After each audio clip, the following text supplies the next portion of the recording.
Welcome back to Hue Loving Life. I'm Michelle. So, we're going to start with the beautiful pine tree. The pine cone, for instance, is shaped as the pineal gland in your brain, which is housed between the temples. It is said to also be the seat of soul, the Tisra Til, your third eye, that is active, especially if you work on it and open it more. Okay, again, it is in between your temples.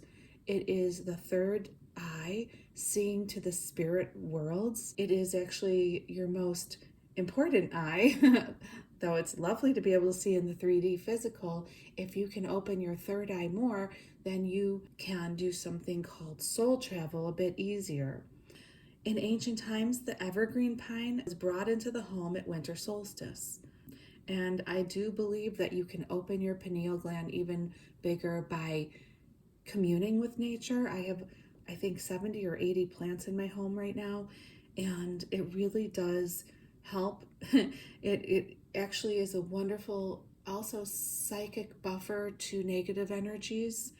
And also on a practical level, you have fresher air in your home. I want to talk about purification. Okay, that's come up a lot in these card readings lately. So purifying your pineal gland. There's another practical way you can do that.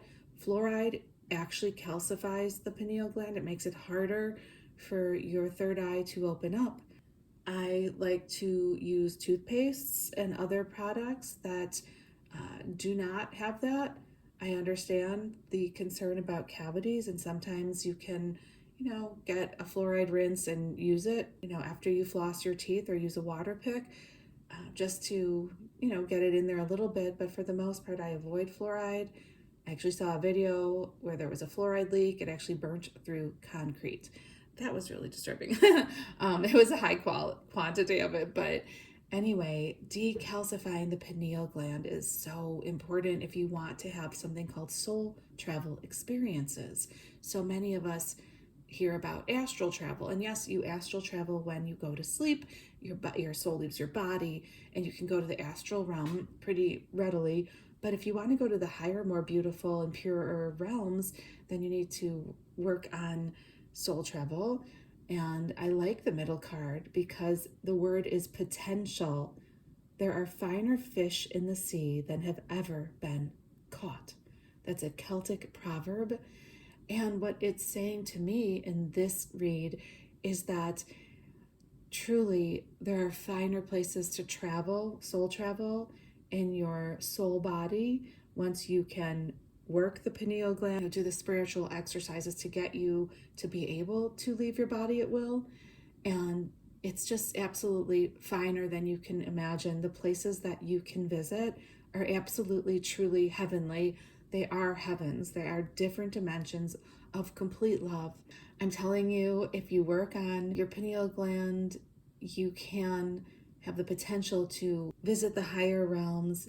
I will link a video that describes what the different dimensions are, because we're in the physical, and then there's the astral above us, then the causal, which is where the Akashic records or past life records are kept. Then we have the mental and etheric, and those are all in the lower worlds that are composed of dichotomy, okay, and lessons. The higher worlds, fifth and above, are the love worlds, and that's where you can soul travel to if you work on that. There's potential, right? That's a good thing to see potential. I like that card.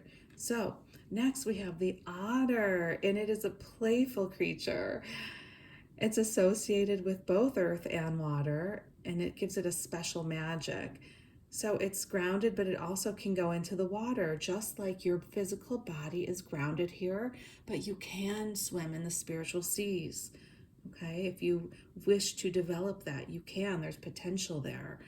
Its qualities are said to help travelers. Oh, that's exciting, because it's called soul travel, you guys. You can soul travel to different realms. You can totally do it. It might take a little while to consciously, whilst awake, leave your body and see your body underneath you while you're floating above it, but it can be done. Lots of people do it. It just takes time and effort. and a pure heart. You have to let go of any darkness in you, work on that in whatever way you need to, and open your heart in so much love. Okay? And know that, there's nothing to be afraid of. You will be stopped from having those experiences with fear. So this is a card, an animal, the otter, the sea otter, which offers support and encouragement on your travel journeys. I love it. It also represents joy, which is what I was just saying. You have to have a joyous heart to more easily soul travel whilst awake. You do it every night when you go to sleep, okay? And it also is there to tell you to let life take its course rather than pushing against the river of life. So basically, play with the spiritual exercises. I'll link that video as well, and see which ones speak to your heart, work for you. There are so very many. So this is really exciting. I actually have a cute little video of sea otters crunching on seashells. I could try to link that one too. So you're going to find a lot of fun stuff at the end of this video. But now we go to the wolf. Dun, dun, dun. And that would make you think something possibly like negative, But this is the wolf paired with rose hip. And the actual meaning behind this is guardianship. I love this for this whole read, because if you are going to start to work on your spiritual self and soul travel and raising your conscious awareness to higher levels, you're going to want a guide, okay? Now, I am an Eckist. That's Eckist. It's not a religion, it's a spiritual path and very individual one. I am very blessed and privileged to have the help of the current living Eck Master working with me. There are many masters, and there's always been a different Eck Master in all of eternity. So the current living Eck Master at this point of time, April 30th of 2025, is Sri Harold Klemp. And this meaning of guardianship makes me think of being protected as I go soul traveling, right? The wolf travels in a pack, protecting its family and community. It signifies loyalty and commitment. And I do ask for his support when I am choosing to have a lucid soul travel experience or any soul travel experience. And yeah, it's amazing that, there is support out there if you ask for it. And rosehip, by the way, is a source of food, but it's also a symbol of love. Okay, and that is something I was talking about before with opening your heart in love. If you wish to soul travel, if you wish to have those experiences, your heart needs to be opened big time, because the higher worlds are pure love. If you have a density that is not of love, you're going to have more trouble climbing to those higher dimensions of love. Are you already having these experiences of soul traveling, or astral projecting, as some would call it? I like to say soul travel simply because it allows you to travel to more dimensions than just the astral plane. So are you called to be a mentor to help someone else? Are you looking for help, to do something in this realm?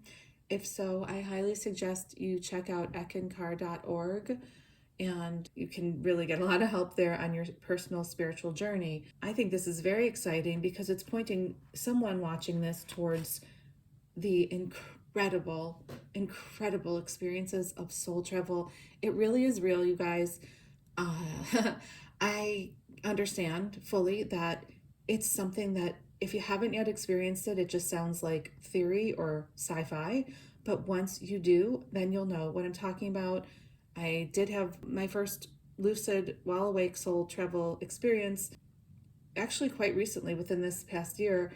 And truly, the signs that you're actually going to do it, and you don't want to be afraid when this happens, so I'm just going to give you a heads up, is that your body will vibrate. You might hear a sound like I heard a pulsation sound, and then my soul lifted out of my body and it floated up.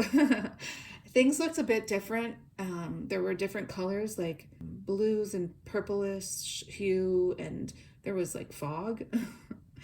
And I could see like my soul as a wispiness, from my soul eyes, and I'm telling you, the sounds were different, and the vibration of the body before I left it was also different. I was not afraid, and because I was not afraid, I was allowed to have the experience, because fear will pull you right back into your body. So you have to kind of, sit with not being afraid. It took me 4 years to actually achieve that. And so I'm here to tell you it's real. We are so much more than we've been told. We are so much more than we believe. And you are an eternal piece of God, source, love, all that is, having a temporary human experience. And please remember how special and divine that you actually are. I love you. Thank you for tuning in to Heal Loving Life. Have a great day.